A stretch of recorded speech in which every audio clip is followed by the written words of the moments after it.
Arquidiocese de Belo Horizonte criou em 2013 o Observatório da Evangelização na PUC-Minas. É sobre esse trabalho com tantos desafios frente à sociedade contemporânea e também sobre a atuação do Observatório e as perspectivas para 2016 que nós recebemos hoje no Horizonte Notícia Entrevista o professor Edivar Guimarães, secretário executivo do Observatório. Professor, bem-vindo. Olá, Renata. Que alegria estar aqui no seu programa. Que bom. Como que surgiu a ideia da criação desse Observatório da Evangelização em 2013? O que faltava? Qual que era o cenário, o contexto da época que fomentou a criação desse instrumento de evangelização? Nós temos uma experiência específica. A América Latina hoje, ela congrega o maior número de cristãos católicos de todo o planeta. Então, as atenções de toda a igreja se voltam para a caminhada da América Latina. E mais ainda agora porque temos um Papa latino-americano, um Papa argentino. Então, conhecer as ações evangelizadoras da América Latina torna-se uma questão fundamental para toda a igreja.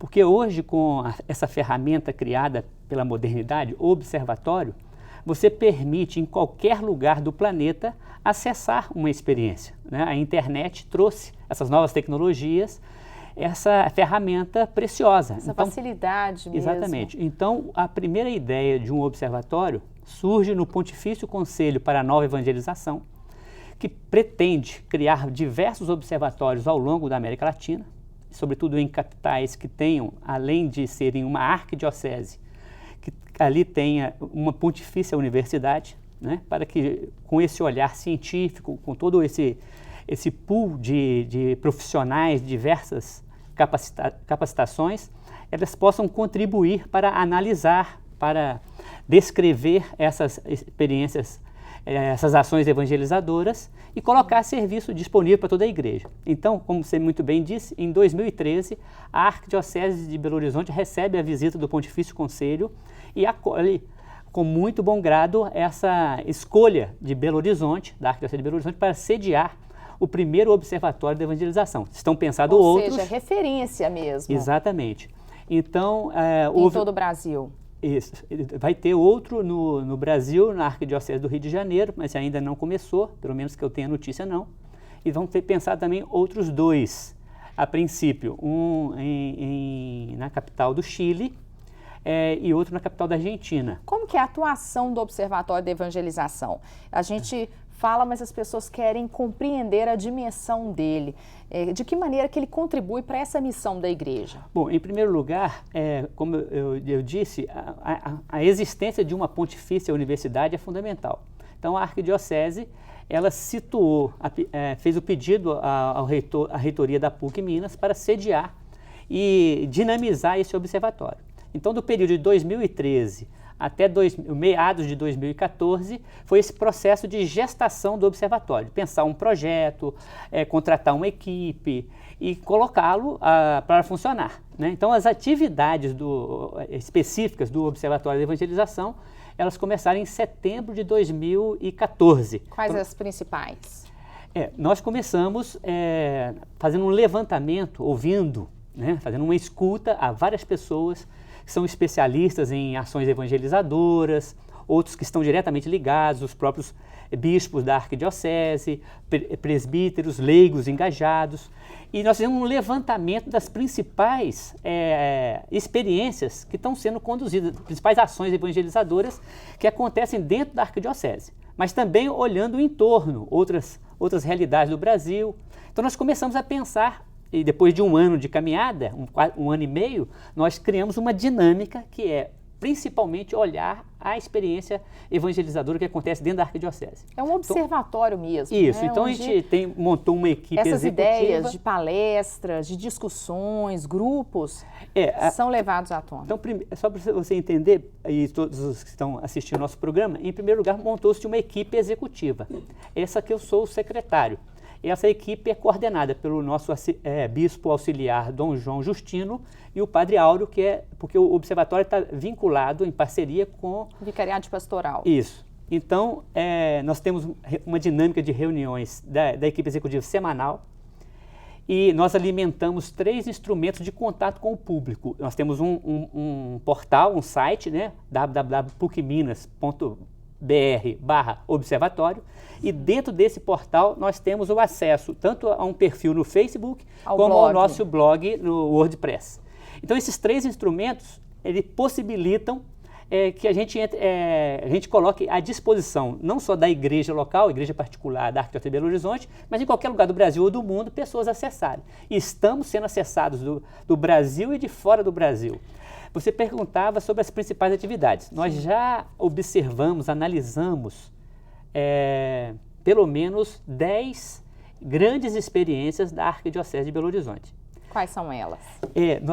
Vamos colocar assim, sem preocupação de ordem, de memória aqui. Claro. Nós temos uma experiência muito rica em bairros verticalizados de Belo Horizonte, de pequenas fraternidades, onde presbíteros criaram uma dinâmica de pequenos grupos de células. E esses... Como rede de comunidades também. Isso, mas são pequenos grupos, e esses pequenos grupos se reúnem semanalmente para celebrar a vida, para celebrar a fé, e ao mesmo tempo se preparar melhor para servir a igreja. Então, é dessas pequenas fraternidades que vão surgindo as lideranças, os agentes de pastoral, catequistas, para servir a igreja. O observatório ele é um canal para todos esses grupos da igreja, para as paróquias, para os leigos, os párocos. Cada vez mais se tornando conhecidos. Estamos presentes nas assembleias dos presbíteros, Assembleia do Clero, fazemos sistematicamente, colocamos à disposição nesses instrumentos de comunicação textos sobre a temática evangelização, pesquisas. Também vamos a campo, participamos das atividades, vamos estar observando agora a 5ª Assembleia do Povo de Deus.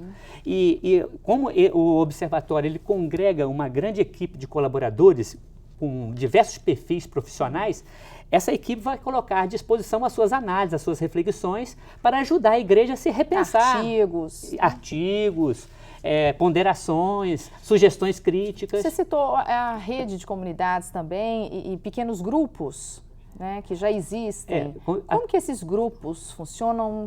Você pode destacar algum deles? Não, você perguntava das principais experiências atividades, né? Mas então, tem núcleos, né? Quais os principais núcleos? Não, essa equipe executiva, ela está diretamente em diálogo com essa equipe maior de colaboradores. Assim que nós vamos a campo, como eu citei esse exemplo das pequenas fraternidades, mas fomos também a uma comunidade quilombola, no Belo Vale, nós fomos acompanhando, por exemplo, os grupos das SEBs, as comunidades eclesiais de base, grupos de catequista, nós acompanhamos, por exemplo, paróquias que já se organizam com essa proposta da Igreja Nova em rede de comunidades. Então, aí nós vamos a campo. Todos que quiserem participar, de certa forma, podem procurar vocês ou podem participar também. No próprio portal já está lá, o observatório é nosso. Ajude-nos a observar. Você que está participando de uma experiência de ação evangelizadora que seja interessante, por exemplo, em relação à juventude, em relação à família, em relação... Você falou da juventude. O próprio observatório está localizado na PUC Minas, Pontifícia Universidade Católica de Minas Gerais, onde abriga aí milhares de jovens, né? Então, qual que é o maior desafio desse jovem também, junto com toda a motivação trazida pelo Papa Francisco na sua visita ao Brasil e sempre, semanalmente, pelas suas catequeses, cartas encíclicas? Em primeiro lugar, nós estamos apostando na juventude como ela mesma protagonista da sua evangelização. Então, nós estamos criando, e está em processo de formação, devido a experiências de sucesso, um grupo de colaboradores jovens. Porque o jovem tem a linguagem própria, ele tem o seu jeito de comunicar uns com os outros. Então, por exemplo, foi um sucesso no observatório nós convidarmos alguns jovens engajados que têm uma experiência de caminhada na Arquidiocese de Belo Horizonte para narrar, para escrever, para fazer ponderações sobre experiências que nós estamos observando. No blog, imagino que deve ter sido um sucesso, as no redes Facebook sociais. também. É impressionante o número de acessos, de comentários. Então, é por aí. Agora, o desafio de evangelizar a juventude, mesmo sendo uma prioridade da Arquidiocese de Belo Horizonte, colocada nas suas diretrizes, é algo que está sendo construído, porque existem muitas juventudes e nem sempre a igreja tem conseguido chegar no coração desses jovens e anunciar ali a boa nova de Jesus Cristo. É uma conquista, né? Isso, existe o SAV, por exemplo, nós estamos tentando compreender essa caminhada do Secretariado Arquidiocesano de Juventude, que tenta acompanhar essas dinâmicas de evangelização da juventude, né? Nesse ano de 2016, perspectivas mais importantes para a gente encerrar? Eu tenho uma notícia com alegria para você e para todos os seus participantes do seu programa, que nós estamos começando um programa na Rádio América, né, do Observatório, onde ele vai poder, através desse meio, anunciar as experiências que estamos observando e também semeando ideias, apresentando notícias interessantes, textos interessantes para as pessoas acessarem o nosso blog, o nosso Facebook, né, e ter contato com aquilo que o Observatório está colocando. Conteúdo é que não falta, né? Exatamente, tem muito material, Renata. muitos participantes. A gente que viu no site, no blog, um material muito rico, com artigos, com textos, com sugestões de acesso à internet, de outros sites, inclusive, de evangelização, Isso, com reflexões. O retorno que a gente estamos tendo, né, de quem utiliza os nossos instrumentos está sendo muito positivo. Embora, como eu bem disse aqui, estamos começando uma caminhada. E um observatório, ele tem essa experiência assim, de nunca estar pronto. Ele está sempre atento às dinâmicas, às ações evangelizadoras, às novidades e tentar colocá-las com visibilidade a serviço da própria igreja. Queria que você repetisse, então, o blog, para que as pessoas conheçam mais sobre o Observatório da Evangelização. observatoriodaevangelização.wordpress.com. E é uma alegria as pessoas acessarem, porque tem muita coisa boa e vale a pena. Muito obrigada pela sua presença, então, muito sucesso com o Observatório nesse ano de 2016. Obrigado. Muito obrigada pela presença de vocês também aqui conosco. O Horizonte Notícia fica por aqui. Acompanhe a nossa programação também pela internet. Acesse o site www.tvhorizonte.com.br. Até o próximo programa.